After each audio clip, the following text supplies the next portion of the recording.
السلام علیکم دوستوں، welcome back to rewind story. دوستوں، آخر کار کئی ہفتوں کے انتظار کے بعد قلوز عثمان کی قسط نمبر 116 نشر ہو ہی گئی، لیکن اس ایپیسوڈ سے پہلے بھی ترکی کے علاقے ملاتیا میں زلزلہ آیا تھا، جس سے پہلے امتی عمارتیں گر گئیں اور جانی نقصان بھی ہوا، لیکن الحمدللہ کم ہوا اور اللہ تعالیٰ ترکی کی آزمائش دور فرما دے۔ اور اس بار قلوز عثمان کی قسط دیکھتے ہوئے میں یہ سوچ رہا تھا کہ جہاں سعودیہ عرب اور ایران متنازع موضوعات پر فلمیں اور ڈرامے بنا کر امت مسلمہ میں تفریق پھیلانے کا کام کر رہی ہیں، تو ترکی اپنے ان ڈراموں کے ذریعے خاموشی اور وقار کے ساتھ اسلامی ہیروز کو پیش کرنے کا کام کر رہا ہے۔ اور ناظرین کرام، اگر ہم قلوز عثمان کی حالیہ قسط کی بات کریں تو ویسے تو قسط کا پیس سلو تھا، لیکن کئی اہم اور خاص باتیں اسی دوران دکھائی گئیں۔ مثلاً یعنی شہر واپس لے لیا گیا، نعمان کو دعوت اسلام دی گئی، اورحان غازی صحت یاب ہو گئے، تو ادھر ترگت اولف کو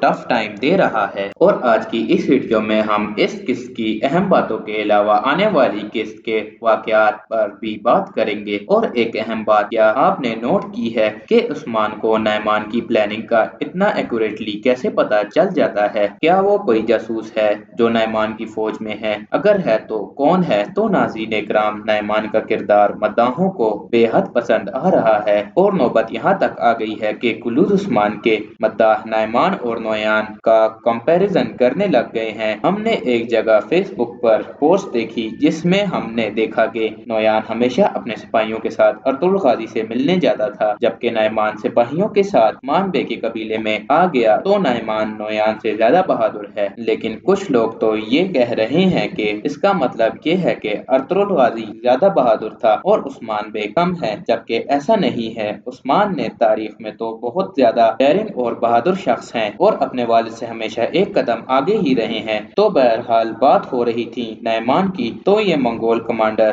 آنے والی اکسات میں اپنی طاقت دکھائے گا، اور فیرحال تو وہ شریف دشمن ہونے کا ثبوت دے رہا تھا، اور اس میں اعلیٰ ظرفی بھی ہے۔ تبھی تو اورحان کے زہر نکالنے کی دوائی اپنے شامان کے ذریعے دے ڈالی، اور شکر ہے کہ اورحان غازی کو تندرست کرنے میں شامان عظیم ہے دکھایا گیا، اور محمد بزدیک نے سمجھداری سے کام لیا۔ لیکن ظاہری سی بات یہ ہے کہ نعمان عثمان بے کو جج کرنے آیا تھا، اور اگلی اکسات میں ان کی بدترین دشمنی دکھائی جائے گی۔ بظاہر واقعات کے لحاظ سے درمیانی درجے کی قسط تھی، لیکن ایسی اکسات آنے والی قسطوں کے ٹون سیٹ کرتی ہیں، اور اس قسط کا سب سے بہترین سین شیخ ادب علی اور نعمان کی گفتگو تھی، اور یہ ٹریلز ارطغرل اور قلوز عثمان میں پہلی بار کوئی ایسا سین تھا جس میں کسی دشمن کو باقاعدہ طور پر اسلام کی دعوت دی گئی ہو۔ بے شک اس سے پہلے ہم نے دیکھا ایرز، گوکتوک، مرگن اور جیرکتائی وغیرہ مسلمان ہوتے ہوئے دکھائے گئے، لیکن ان کے مسلمان ہونے میں نہ تو ایسے گفتگو کا مدخل تھا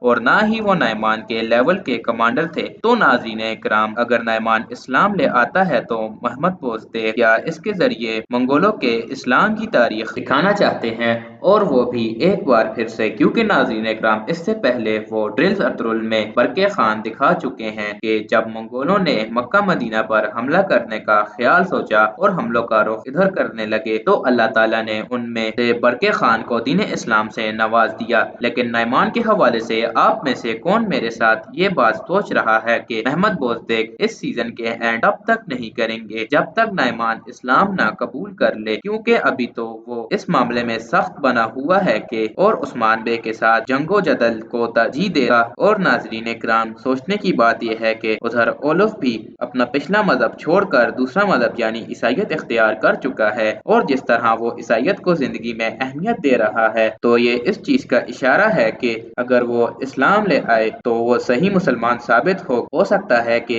آگے جا کر اولف اسلام قبول کر لے۔ تو کیا محمد بزدیک اس سیزن میں کسی نئے تاریخی جنگجو کو شامل کرنے کے بجائے دوسرے مذاہب کے جنگجو کو اسلام قبول کرنے والوں میں شامل کریں گے؟ کمنٹس میں اپنی رائے ضرور دیجیے گا۔ اور اب ہم آتے ہیں اس اہم بات کی طرف، نعمان کی فوج میں عثمان بے کا جاسوس کون ہوگا؟ تو کیا آپ لوگوں نے نوٹس کیا ہے کہ ہم لوگ قسط دیکھتے ہوئے یہ سوچ رہے تھے کہ عثمان بے کو نعمان کی پلاننگ کا اتنا ایکوریٹلی کیسے معلوم ہوا اور انہیں کس نے بتایا؟ تو ناظرین اکرام، میرے خیال میں تو